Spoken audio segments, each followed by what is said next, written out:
was a very tempting and almost illogical move on his part. I keep thinking about Bill Harvey.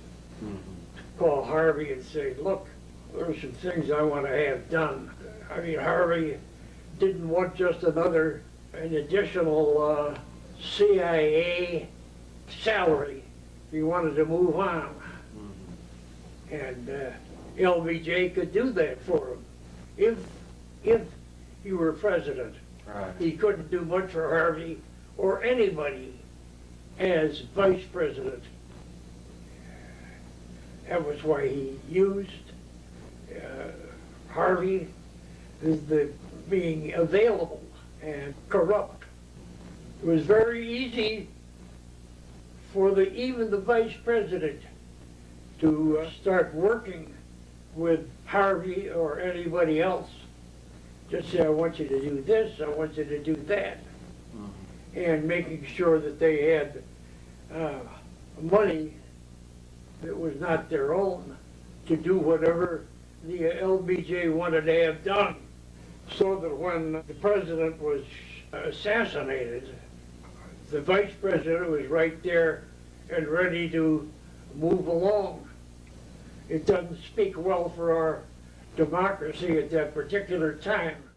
He, in my opinion, had an almost maniacal urge to become president. He regarded JFK as he was, in fact, an obstacle to achieving that. He could have waited for JFK to finish out his term and then undoubtedly a second term. So that would have put the LBJ at the head of a long list of people who were waiting for some change in the executive branch.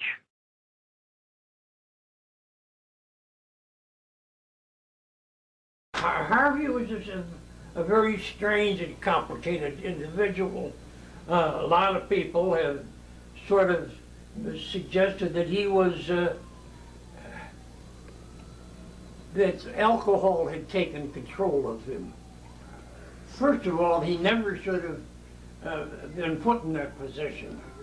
I don't think that he had a pristine connection with anybody. Always had a gun on him, yeah. Particularly in Rome. Harvey even carried guns into restaurants, and he would pull them out, slap them down on the table to the dismay of other diners, and then he'd settle down to an afternoon of drinking, not eating much, but because he was way overweight, but certainly drinking. He had been a deputy to Angleton and very deeply involved in counter-espionage activities. Well, Harvey had written in a memo at one point when he was running the Executive Action Program that he wanted to use Corsicans.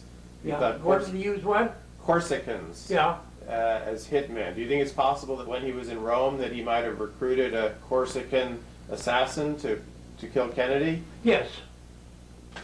It is possible.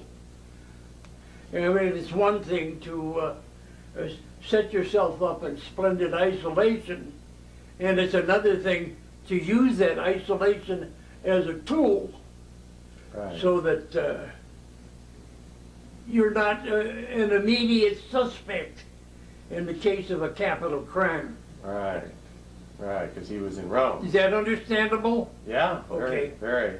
My understanding is that Harvey had a very severe clash with Bobby Kennedy around the time of the missile crisis, and that Kennedy basically I think it was said, earlier than that. And he posted an old slogan somewhere in the agency premises that said, the tree of liberty must be nourished by the blood of patriots. And this incensed Bobby Kennedy. And they clashed on that particular point seems ridiculous. You would think that Bobby would have embraced that particular philosophy, but he did not.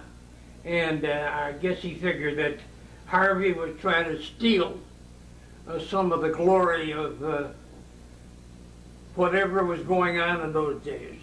During the Cuban Missile Crisis, everything was extremely tense.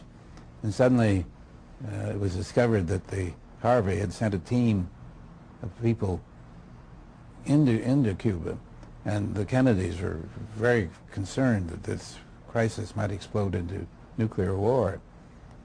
And Robert Kennedy particularly was in a rage when he heard that this loose cannon had added a further element of unpredictability to the situation. Harvey hated the Kennedys.